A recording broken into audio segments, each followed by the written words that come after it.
मोदी को मर्द मान के हाथ में दिया था कुर्सी, उनसे उठा के देखा माता लिख रही तो अमेरिका का डर है यार। लेकिन उस नोटिस की लैंग्वेज इतनी गंदी है, जिस SHO ने भेजा है, मैंने उसने कहा तो शर्म आई थोड़ी बहुत। आज जो किसानों के पीछे छुप करके अपना चेहरा बचा रहे थे, आज आपका चेहरा नंगा हो गया। और हरियाणा प्रदेश के गांव में स्मार्ट मीटर नहीं लगने देंगे। प्रीपेड मीटर लगने का मतलब है किसान और मजदूर से बिजली को छीनना।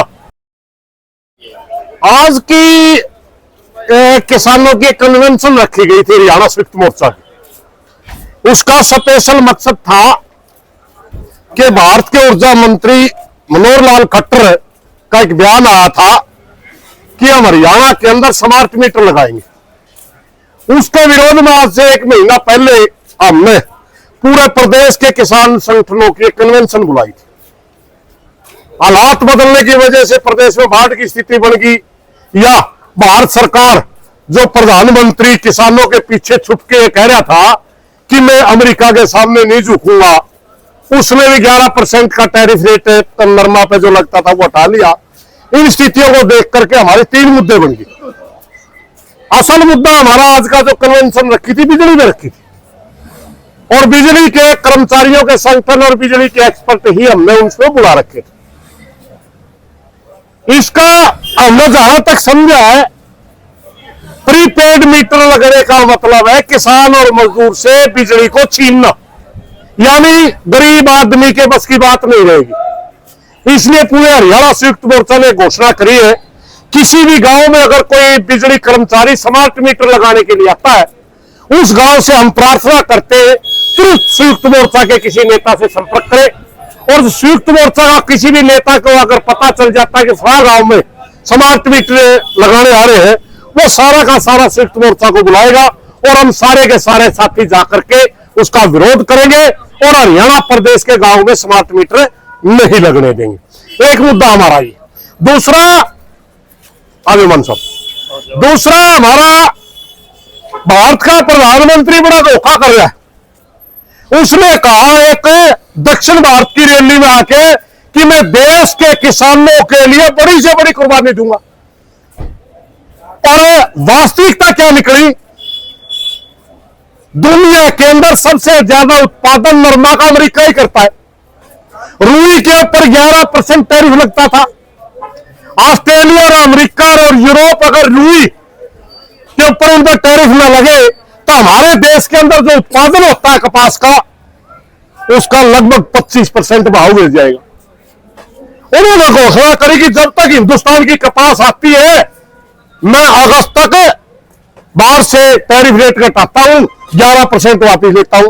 बाद में बयान आया कि मैं दिसंबर तक करता हूं। यानी सीधा सीधा आज जो किसानों के पीछे छुप करके अपना चेहरा बचा रहे थे, आज आपका चेहरा नंगा हो गया। आपने नरमा के किसान को बिल्कुल मार दिया, क्योंकि 25% रेट घट गया। इसका भी हम पुरजोर आज हमने विरोध किया। तीसरा हमारा मुद्दा बाढ़ का था। हरियाणा और पंजाब के अंदर बड़ी भारी बाढ़ आई हुई है। हम पूरे प्रदेश के किसानों से हाथ जोड़ करके प्रार्थना करेंगे, किसान एकता बनाए रखे। पंजाब के अंदर जो नुकसान हुआ है उसका अभी हरियाणा में भी संभावना ऐसी व्यक्त की जा रही है। पूरे किसान एकता बनाए रखे, और जहां भी हमारे किसी भी किसान भाई ने जरूरत हो, सभी संगठन मिल करके हम उसकी सहायता करेंगे। इन 3 मुद्दों के ऊपर आज हमारी कन्वेंशन में चर्चा हुई है, विचार हुआ है, और इसका हमने घोषणा करी। कितने संगठन और कहां से? ये पूरा हरियाणा का किसानों का संयुक्त मोर्चा, हर संगठन से। और IMT के ऊपर भी एक में आपको हमारे साथी ने याद दिलाया, प्रस्तावित जमीन है 33,000 एकड़ IMT हरियाणा के अंदर। हरियाणा सरकार कह रही सब इच्छा से अगर कोई जमीन दे, सब इच्छा अब तो करा कौन सर्टिफिकेट देने लायक दे। अरे शर्म करो ना साहब जी। मैं अरेवा के पास गया एक दिन, वहां जाकर के भूमि की लोकेशन देखी। पूरे हरियाणा के अंदर कितनी भूमि है जिसके अंदर नीचे का पानी मीठा है? पूरे हरियाणा के अंदर कितनी भूमि है जिसमें लगातार पूरी साल फसलें होती है? हरियाणा के अंदर तो वो भूमि है जो क्षेमग्रस्त है।